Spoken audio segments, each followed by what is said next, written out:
പ്രകൃതിയിലേക്കുള്ളത് പ്രകൃതിയിലേക്ക് മടങ്ങുന്നെന്ന് നമ്മൾ പലപ്പോഴും പറയാറുണ്ട്. മനുഷ്യനുൾപ്പെടെയുള്ള എല്ലാ ജീവിവർഗങ്ങളും ഈ പ്രകൃതിയിൽ തന്നെ രൂപപ്പെട്ട് ഇവിടെ തന്നെ ഇല്ലാതാകുന്നു. പ്രകൃതിയുടെ സ്വഭാവമാറ്റം പലപ്പോഴും ജീവജാലങ്ങൾക്കുള്ള മരണക്കെണിയായി മാറുന്നു.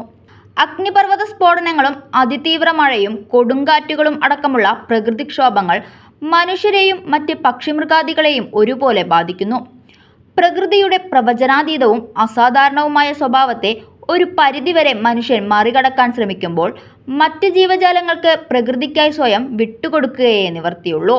കഴിഞ്ഞ ദിവസം അയൺ ഗേറ്റർ എന്ന ഇൻസ്റ്റഗ്രാം പേജിൽ അത്തരമൊരു ദാരുണമായ കാഴ്ച സമൂഹമാധ്യമ ഉപയോക്താക്കളെ ഏറെ ഉലച്ചു. വീഡിയോയുടെ തുടക്കത്തിൽ വെളുത്ത ഐസ് കഷ്ണങ്ങൾ ചിതറിക്കിടക്കുന്ന ഒരു തടാകത്തിലെ തെളിഞ്ഞ ഐസിനടിയിൽ കിടക്കുന്ന ഒരു മുതലയെ കാണാം.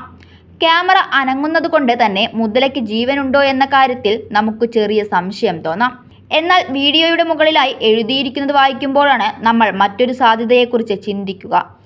ഐസിലുറഞ്ഞു പോയ മുതല. ഒരുപക്ഷെ തൻ്റെ ജീവിതകാലം മുഴുവനും ആ മുതല ആ കുളത്തിലോ നദിയിലോ ആകാം ജീവിച്ചിരുന്നത്. അന്ന് ഒരു നാൾ പുറത്തു കടക്കും മുൻപ് ഉറഞ്ഞു പോയൊരു തടാകം അവന് മരണക്കെണിയൊരുക്കി. എന്നാൽ മുതലകൾക്ക് തണുപ്പിനെ ഏറെ പ്രതിരോധിക്കാനുള്ള ശേഷിയുണ്ടെന്ന് അയൺ ഗേറ്റർ വിശദീകരിക്കുന്നു. ഒപ്പം മുതല ചത്തുപോയേ എന്ന് പറഞ്ഞ് ബഹളം വെക്കേണ്ടെന്നും അവയുടെ ശരീരപ്രകൃതി അവയെ അതിജീവനത്തിന് സഹായിക്കുമെന്നും അദ്ദേഹം വീഡിയോയിൽ പറയുന്നു. 67 ലക്ഷം പേരാണ് വീഡിയോ കണ്ടത്. 2 ലക്ഷത്തിന് മുകളിൽ പേർ വീഡിയോ ലൈക്ക് ചെയ്തു.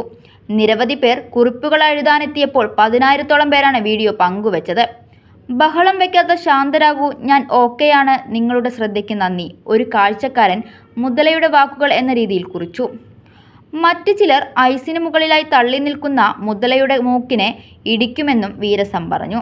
സാധാരണയായി മുതലകൾ മനുഷ്യനെ ആക്രമിക്കില്ലെന്നും എന്നാൽ തരം കിട്ടിയാൽ അവ ആക്രമിക്കാതിരിക്കുമെന്ന് പറയാൻ പറ്റില്ലെന്നും അയൺ ഗേറ്റർ മറുപടി കുറിച്ചു.